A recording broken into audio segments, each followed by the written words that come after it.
Në Shqipëri shumë nga historitë e korrupsionit nuk fillojnë me miliona euro dhe afera ndërkombëtare. Shumë prej tyre fillojnë me një tender të vogël, me një projekt social, me një fond për familjet e varfra, me rikonstruksion shtëpish apo me ndihmë për komunitete në nevojë. Në letër këto projekte duken si ndihmë për njerëzit, por në realitet shpesh kthehen në tendera të dyshim dhe para publike që përfundojnë në duart e kompanive të lidhura me pushtetin. Një histori e tillë është edhe tenderi i Bashkisë Klos për përmirësimin e banesave të familjeve të varfra, një tender që në dokumente rezulton me flamur të kuq për korrupsion dhe që përfundon kështu në duart e kompanisë së biznesmenit Nazif Bajrami. Kryetarja e Bashkisë Klos, Valbona Kolaja, beson kompanisë të Nazif Bajramit rregullimin e shtëpive të familjeve të varfra. Tenderi i zhvilluar për këtë qëllim jo vetëm që rezulton me shkelje të rënda të konkurrencës, por firma Bajrami në SHPK rezulton në hetim nga SPAK për pastrim parash dhe skeduar në disa raste nga kontrolli i lartë i shtetit për mashtrime me faturat dhe situacionet e punimeve publike. Kuptohet se Nazif Bajrami ja ka gjetur anën Bashkisë Klos sepse nuk ka se si shpjegohet ndryshe trajtimi i kompanive pjesëmarrëse në këtë tender ku favorizohet haptazi kompania Bajrami në SHPK dhe skualifikohen të gjithë operatorët e tjerë. Open Data Albania e përshkruan këtë tender me formulimin: skualifikimi të gjithë operatorëve konkurrues përveç fituesit, skualifikimi i ofertës me vlerë më të ulët. Procedura është shënuar me një flamur të kuq që është tregues i riskut të korrupsionit dhe mungesës së konkurrencës reale. Bëhet fjalë për tenderin e Bashkisë Klos me objekt përmirësimi i banesave për komunitete të varfra dhe të pafavorizuara. Askush nuk e di listën e familjeve përfituese. Askush nuk e di sa shtëpi do të rikonstruktohen. Askush nuk e di çfarë punimesh konkrete do të bëhen. Por është përllogaritur një fond limit prej 36.427.894 lek pa TVSH. Tenderi u zhvillua me 27 gusht të vitit 2025 dhe në të morën pjesë 4 operatorë ekonomik. Në një procedurë normale kjo do të thotë konkurrencë, oferta më të ulta dhe kursim për buxhetin e shtetit. Por ajo që ndodhi më pas është një skemë klasike e tenderave të paracaktuar. Me 30 shtator të vitit 2025 Valbona Kola shpalli fituese kompaninë Nazif Bajramit, e cila bëri ofertën 35.598.560 lek pa TVSH, pra pothuajse sa fondi limit. Në tendera publik, kur një kompani bën ofertë pothuajse sa fondi limit dhe përsëri fiton, kjo zakonisht do të thotë se kompania është e sigurt që do ta fitojë tenderin ose se pazari është bërë para nisjes së tenderit. Rasti është tregues i shpërdorimit të buxhetit për të kënaqur klientët e pushtetit. Kjo ofertë ishte më e larta, ndërkohë që nuk u morën në konsideratë operatorët e tjerë me propozime më ekonomike.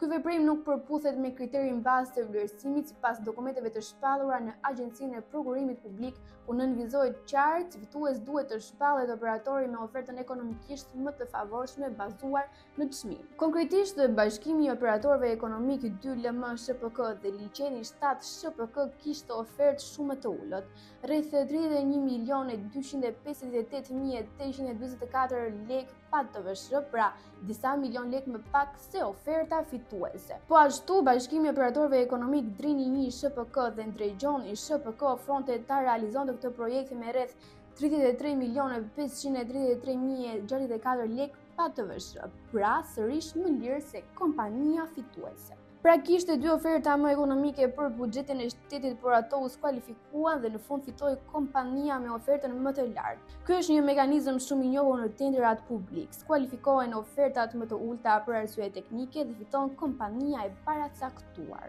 Por historia nuk mbaron këtu. Për të kuptuar më mirë këtë tender, duhet parë se kush është Nazif Bajrami dhe kompania e tij. Nazif Bajrami njihet për përfitimin e disa tenderave me risk të lartë dhe qëllime korruptive. Kompania e tij është kapur në raste të mashtrimit me volume të punimeve në Bashkinë Elbasan, ku janë deklaruar më shumë punime në dokumente se sa janë realizuar realisht në terren.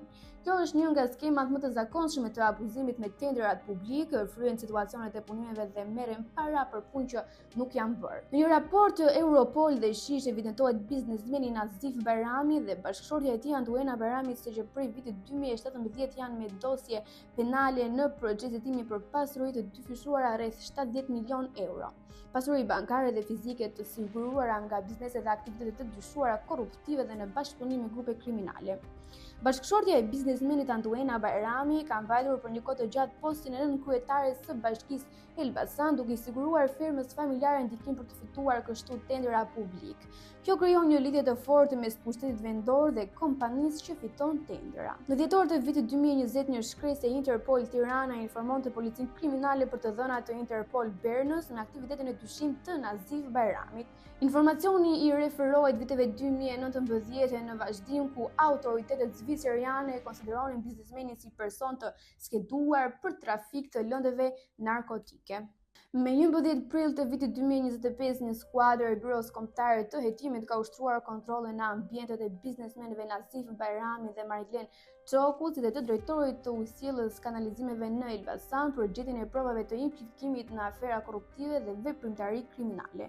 Nisur nga komunikimet në platformën e koduar Sky ECC, dyshohet se këta persona kanë lidhje me organizata kriminale dhe afera korrupsioni në tendera në panik nga hetimi i SPAK për të evituar pasoja direkte mbi kompaninë. Nazif Bajrami ja kaloi pronësinë në kompanisë bashkëshortes së tij me 2 shtator të vitit 2024, duke transferuar 100% të kuotave në emër të Anduena Bajramit. Ky është një veprim që ndodh shpesh kur një kompani është nën hetim pasi pronësia kalon tek familjarët për të shmangur pasojat ligjore direkte. Megjithatë, edhe pas këtij ndryshimi pronësie tenderat vazhdojnë. Me 15 shtator 2024, kompania është favorizuar nga operatori i blerjeve të përqendruara për kontratën e rikonstruksionit të spitalit rajonal të Gjirokastrës me një fond rreth 5.1 milion euro, edhe ky tender i shoqëruar me flamur të kuq për shkelje ligjore dhe mungesë gare reale. Pra kemi një kompani nën hetim për pastrim parash e skeduar në disa raporte për mashtrime me tendera publike lidhur me pushtetin vendor dhe që vazhdon të fitojë tendera publik në institucione të ndryshme të shtetit. Dhe në këtë rast, fondi që përfundon te kjo kompani nuk është për një rrugë apo për një shesh, por për shtëpitë e familjeve